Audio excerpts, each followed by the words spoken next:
নমস্কার বন্ধুরা, রান্নাঘরের ডায়েরিতে তোমাদের সকলকে স্বাগত জানাই। তোমাদের আজকে সকলের কেমন দিন কাটলো? আমার তো আজকে রান্নাঘরেই কেটে গেল এই পর্যন্ত।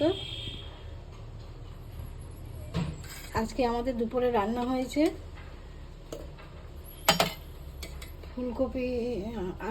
ফুলকপি আলু দিয়ে আর ডিম দিয়ে ডালনা।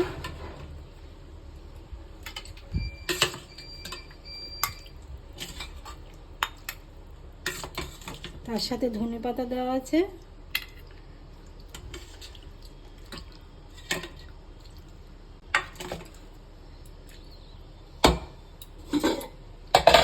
আর মাছের মুড়ো লাউ দিয়ে ডালনা ঘন্ট হয়েছে।